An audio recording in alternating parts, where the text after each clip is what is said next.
Chapter 37 to 38. The land of rain has been plagued by continuous war, making survival without the protection of shinobi incredibly difficult. This difficulty is most evident in the desolation outside Omegakure, with sparse towns and villages. On the rainy night plains, a tall man runs, the rain bouncing off his muscular body. He moves like a wild panther through the rain, his heart calm. After killing, Owl's mood always improves for a few days. Tonight, he killed Kaoru Asano and Takeda Takeshi in succession. First, he found a flaw in the kunoichi, and then successfully lured the fourth member of the Akatsuki with a shell. 2 consecutive feasts made Owl feel satisfied. Even in the rain, which he despises, Owl feels like dancing joyfully. This joy lasted until he sensed something unusual behind him. Owl suddenly stops, his strong body rooted to the ground like a nail. He turns around, squints his eyes, and slowly adjusts his breathing. Approaching rapidly is a long smoke dragon. Owl sees clearly that it is a strange phenomenon caused by the speed, instantly vaporizing the rain. An expert and hostile, he thought. In just 5 seconds, the long smoke reaches him. No slowing down and no legendary expert probing, Yuto, with steam rising from his body, crashes into Owl like a dragon's mouth. Both throw punches simultaneously. They are both highly skilled in taijutsu, and the full-force collision of their fists creates a shock wave that blows away all the rain within 100 meters, forming a hemispherical dry zone in the dark wilderness. The next moment, they punch again, both opting for a subtle stabbing punch with the other hand. Though discreet, this is the killing move. Chakra-enhanced strength, earth release, fist rock, boom. This impact is even fiercer. The ground around them sinks in, plants are uprooted, and rocks are thrown into the air. Skilled in earth release and a secret technique to increase strength, Yuto staggers, once again suffering from his not fully developed body. However, he has plenty of experience fighting adults. He changes from fist to palm, grabbing Owl's wrist and suddenly releasing chakra to destroy the enemy's acupuncture points and chakra pathway. Unfortunately, though Yuto is experienced, Owl is also a seasoned and terrifying killer. At the moment he saw the face of the attacker, Owl was prepared to face the gentle fist.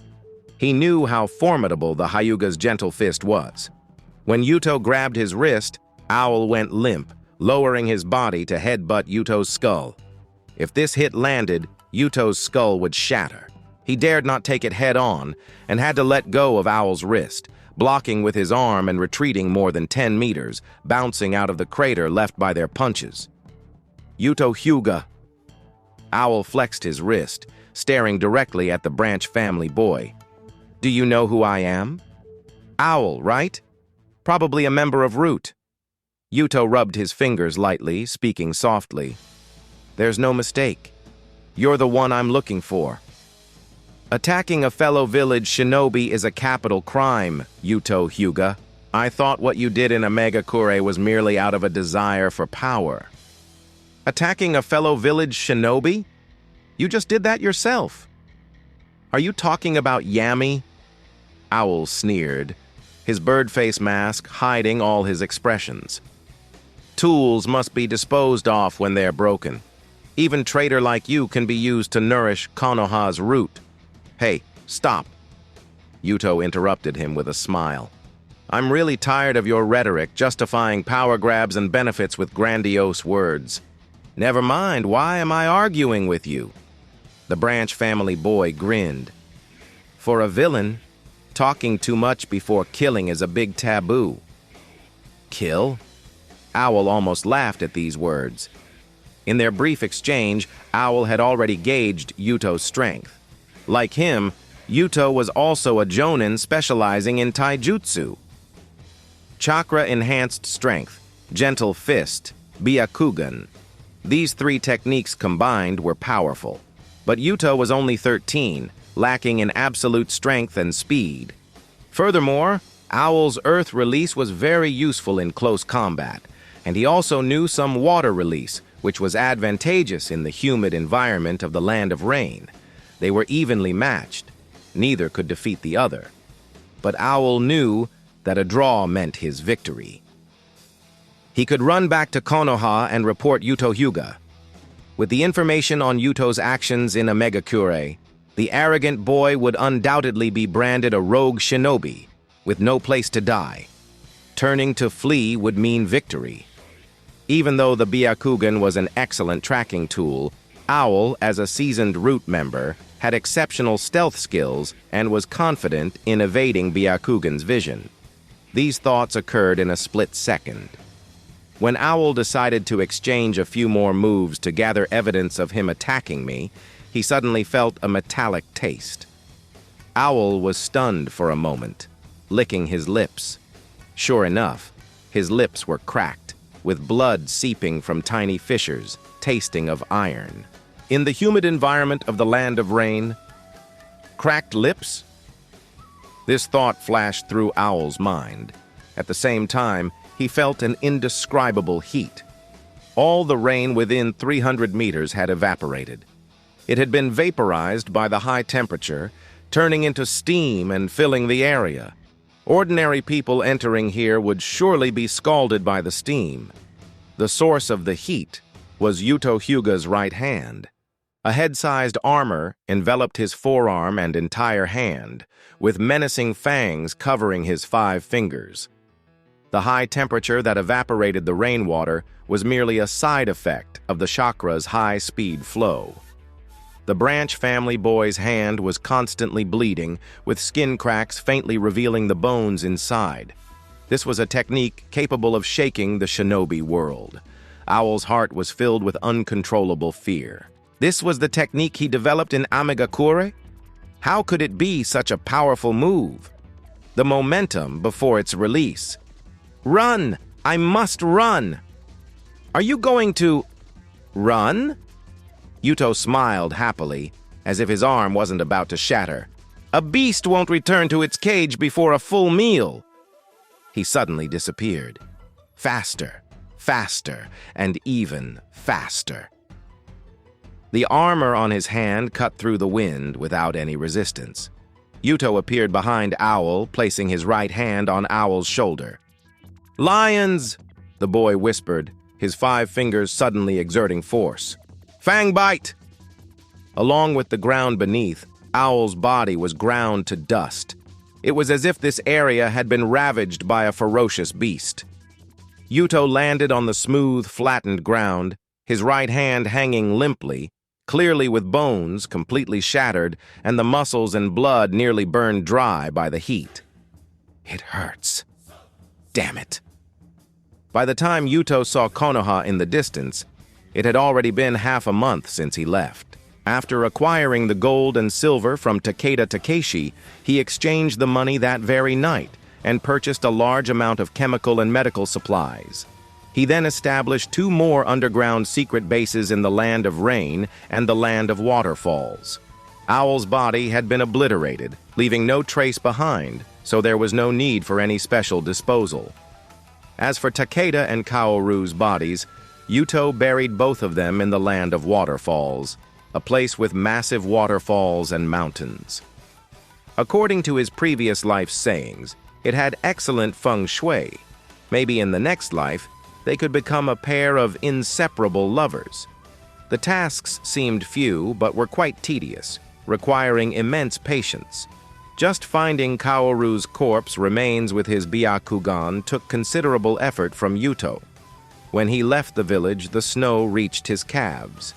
Now, upon his return, spring buds had sprouted, and trees had new branches. Winter in the world of shinobi had ended. It was now the early spring when everything began to grow again. Smelling the faint fragrance of wildflowers and stepping on the slightly moist soil, Yuto walked towards the towering Hokage Rock, re-entering Konoha. As soon as he passed through the gate, Yuto noticed an unsettling discord. It was clearly the lively early spring, yet there was little joy in the village. Many people had furrowed brows, their steps heavy and hurried. The winds of total war had finally blown to the most stable village, Konoha. Sighing, the young branch member of the Hyuga clan walked straight into the Senju compound. Half a year ago, upon returning from a mission, he first visited the Hyuga clan head and then reported to the Hokage.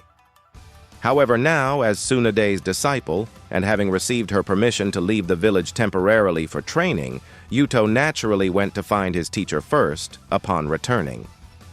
Stepping into the Senju compound, he barely took a few steps before leaping into the air. The next moment, a deep pit appeared where he had just stood. A blonde woman smashed her hand into the ground, the resulting stones flying with more force than a standard shinobi's kunai throw. "What a peculiar welcoming ceremony, Tsunade-sensei!" Yuto grinned and charged at Tsunade, throwing a punch. Boom! Yuto had reached a decent level of chakra-enhanced strength, making their battle seem earth-shaking. Dust rose throughout the Senju compound, and several buildings collapsed. In the end, Tsunade was still superior. Using a technique akin to gentle fist, she subdued Yuto, pinning his arms behind him and pressing him down while panting heavily. "You've gotten a lot stronger, kid." A strand of her blonde hair fell onto Yuto's cheek, tickling him. Yuto chuckled. "Sensei is one of the legendary Sanin, a mountain I could never hope to surpass." "Cut the flattery," Tsunade snorted, releasing his arms. She scrutinized her disciple carefully. "You've grown quite a bit taller since you left. Well, you're only 13, still growing. Not as tall as Sensei. Your timing, the rhythm of your strikes, and the control of your chakra bursts are vastly improved compared to a few months ago. More importantly, your fists are much harder. You've been training diligently, Yuto. Not as hard as Sensei's." Tsunade grinned mischievously, messing up his hair. "People say the Hyuga prodigy is calm and composed. I see everyone's been fooled by you, little rascal." Yuto, now standing at Tsunade's ear level, felt most comfortable with the height difference. Tsunade, like a delinquent girl, slung her arm around his shoulder as they walked to her place. "Tell me, Yuto," Tsunade said, sitting on the tatami mat, leaning back on her arms. "Who wanted to send a letter to Jiraiya?" Yuto tidied his hair and replied, "The leaders of the Akatsuki organization in Amegakure, Yahiko, Konan, and Nagato." Tsunade tilted her head. "I don't know them." Yuto described their appearances, triggering her memory of the 3 orphans they encountered during the Second Shinobi War in Amegakure. "Those poor kids. I didn't expect them to become capable shinobi. Sensei, what is Jiraiya-sama's relationship with Yahiko and the others?" "Jiraiya stayed in the Land of Rain for a while and taught them." Tsunade waved her hand dismissively. "The letter has already been delivered to Jiraiya by a reliable person. He appreciates your help." "Oh." Yuto blinked. "Just a thank you? Wait, that's not right. Jiraiya, known as the Gallant, was generous and wealthy. Delivering a letter might be a small favor, but a mere verbal thanks. He should at least treat me to a lavish meal." Yuto might never know that Jiraiya's thank you gift had already arrived at the Senju compound a few days ago. Tsunade, upon receiving it, was infuriated. Jiraiya's gift was none other than the manuscript of his work, IHa Paradise. Although not yet published, the draft showcased vibrant language, exquisite illustrations, and bold, unrestrained techniques, setting a new precedent in the shinobi world. Tsunade tore the book apart in anger. "Damn, Jiraiya, can't you be serious? My disciple is only 13, such an innocent boy, pure as a blank sheet, and you send him this kind of material." Clearly, he wasn't beaten enough. Tsunade thought, clearing her throat before continuing. "Let's put Jiraiya aside for now. How's the development of your new jutsu?" "Almost complete. The offensive part is fully developed, only the defensive part remains." As Yuto spoke, He unwrapped the bandages on his arms, revealing scarred skin. Using it once destroys 70% of the skin and fractures the bones. Using it a second time will likely evaporate all blood and dehydrate muscles completely. If used a third time consecutively, I'll lose the entire arm. Tsunade straightened, examining his arm. As a master of medical ninjutsu, she could infer the jutsu's immense power just from the scars. "Show me the jutsu on the back mountain tomorrow morning," she said seriously. "Leave the rest to me." TN. I just found out Icha Paradise translates to make out paradise in English lol.